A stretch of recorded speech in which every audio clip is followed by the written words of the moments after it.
अब बात करेंगे सिंध में बच्चों की सेहत से मुतालिक। वैसे तो सिंध में महकमा सेहत का क्या ही हाल है, सब जानते हैं। कोरोना वैक्सीनेशन, इंसदाद पोलियो मुहिम तो सिंध हुकूमत बड़ी जोरों शोर से चलाती आई है, मगर सिंध के अस्पतालों का हाल ये है कि यहाँ पे कुत्ते के काटने पर लगाई जाने वाली वैक्सीन दस्तयाब नहीं होती। इस पर सिंध हुकूमत की अपने अपने रिजर्वेशन हैं, उनके अपने अपने हीले बहाने हैं।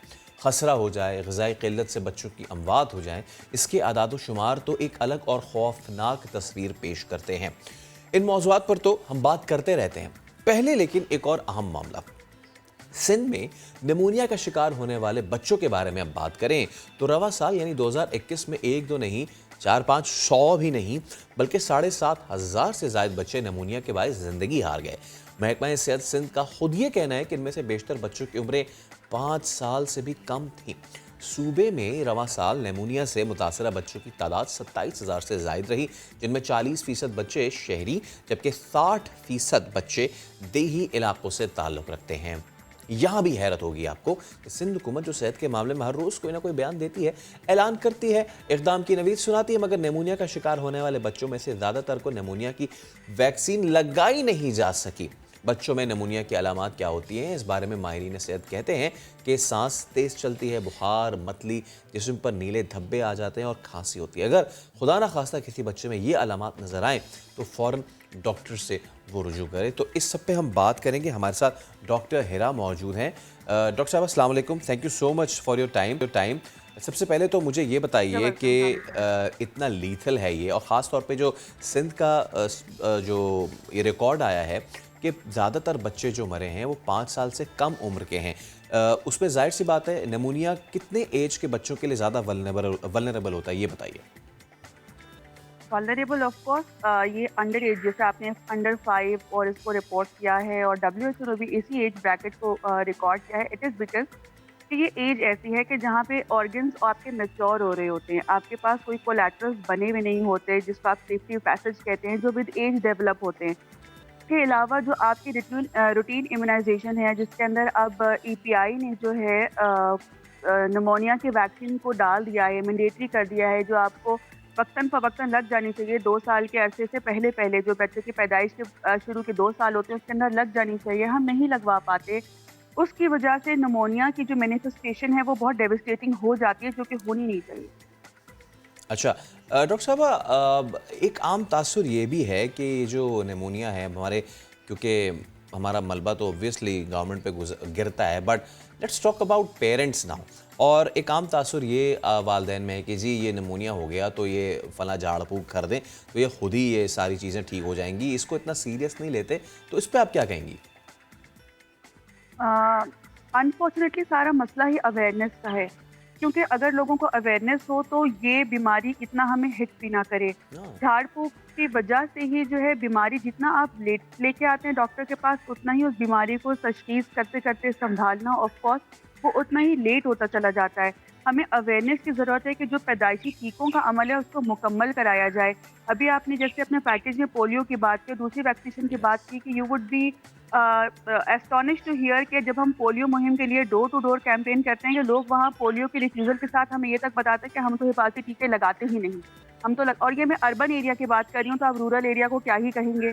और रूरल एरिया बहुत ज़्यादा अच्छा रिस्पॉन्ड करते हैं as compare to urban areas, जो हेल्थ डिपार्टमेंट की कॉल होती है उस पे।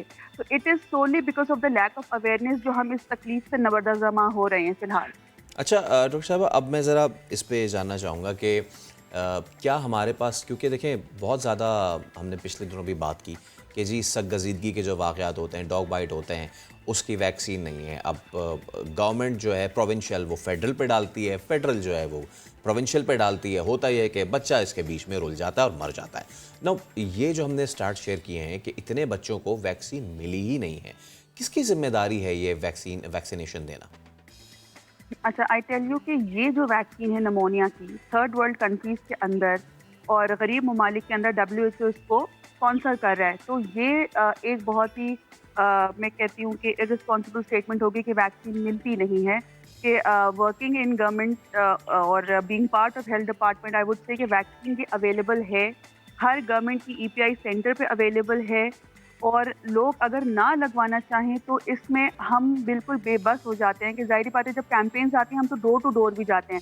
मगर अगर पेरेंट्स रिफ्यूज़ करके ये कहें कि जी मेरा बच्चा है और मेरी मर्ज़ी, तो इसमें हम भी बेबस अपने आप को समझते हैं कि हम क्या करें? अब आपने डॉग बाइट की वैक्सीन की बात की, ये भी अवेलेबल होती है बट देन लोगों को ये नहीं पता होता कि किस सेंटर से मिलेगी। अब वो किसी छोटे सेंटर पे जाएँगे, बड़े गवर्नमेंट सेटअप में दी जाती हैं वैक्सीन जहाँ पे कोल्ड चेन मैनेजमेंट हो सकती है।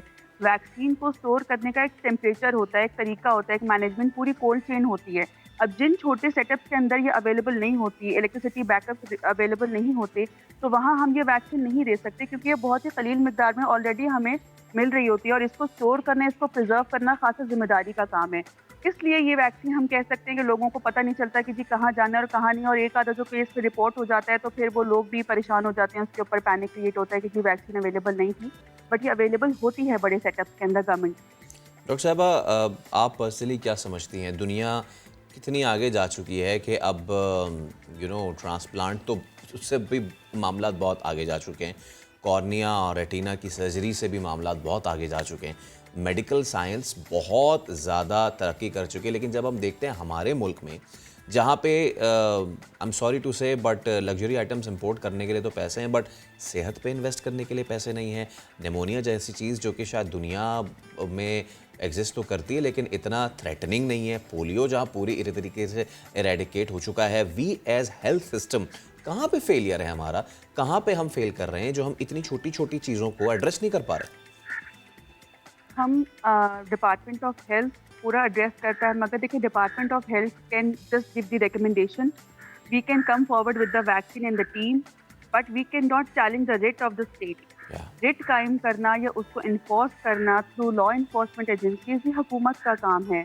ये हेल्थ डिपार्टमेंट इसमें ज़ाहिर बात है अपने आप को तनहा महसूस करेगा कि जब तक डिस्ट्रिक्ट एडमिनिस्ट्रेशन या सिटी एडमिनिस्ट्रेशन थ्रू कमिश्नर्स या डिप्टी कमिश्नर्स या पुलिस के बगैर हम कुछ भी नहीं कर सकते क्योंकि आप कहें कि कानून का नफाज इनका काम है, हमारा हाथ में कानून नहीं है, हम सिर्फ मसीहा हैं, हम सिर्फ इलाज कर सकते हैं, वैक्सीन लगा सकते हैं, वैक्सीन की तरसील कर सकते हैं, वैक्सीन मंगवा सकते हैं रिक्विजिशन पे।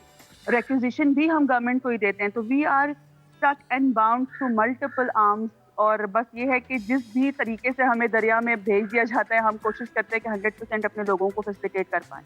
और डॉक्टर साहब आखिर में मुझे बताएं उन वालदैन के लिए जो जिनके बच्चों को निमोनिया हो जाता है और वो उसकी सबसे पहले तो हमने अलामात बता दी, तो वो घर बैठे ये अलामात देख सकते हैं, इस तरह की चीज़ें हो रही हैं। अ, इनको कितनी जल्दी इस चीज़ को एड्रेस करना चाहिए और डॉक्टर्स के पास कितनी जल्दी लेके जाना चाहिए ताकि ना सिर्फ ये कि वैक्सीन लगने में जल्दी हो सके बल्कि दीगर जो चीज़ें हैं सिम्टम्स को उनको आइडेंटिफाई करने में ज़्यादा देर ना हो।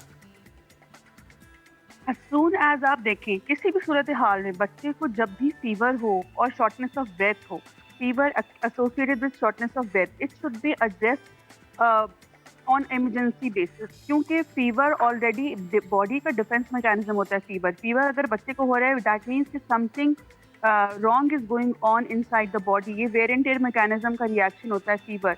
Fever itself is self explanatory कि बॉडी के अंदर कुछ चेंजेस हैं which need to be address. तो पेरेंट्स को मैं ये कहूँगी कि जब भी फीवर हो बच्चे को और उसके साथ कोई दूसरी एसोसिएटेड सिम्टम हो जाए तो प्लीज सेल्फ मेडिकेशन की तरफ ना जाएं, ये बहुत डेविस्टेटिंग होता है। As soon as you see your child is having fever, pyrexia जिसको हम कहते हैं मेडिकल टर्मिनोलॉजी में, और शॉर्टनेस ऑफ ब्रेथ हो गई या कफ हो गई, तो प्लीज़ डॉक्टर के पास जाएं ताकि वक्त पे अगर उसका स्प्यूटम कल्चर हो रहा है या चेस्ट एग्जामिनेशन है हम टाइम पे कर सकें और उसकी मेडिकेशंस जो हैं वो टाइमली अरेंज होकर और उसको स्टार्ट की जा सकें ताकि द अर्लियर द बेटर के रिजीम को हम फॉलो कर सकें। Absolutely, thank you so much doctor Hira. जैसे कि आप ये You're फरमा रहे हैं कि द अर्लियर द बेटर, आप जब देखें कि आपका बच्चा जो है उसमें ये सारी सिम्टम्स हो रही हैं तो घर ना बैठें और देर ना लगाएं बल्कि डॉक्टर के पास चले जाएं, और दूसरी चीज़ सेल्फ मेडिकेशन ना करें।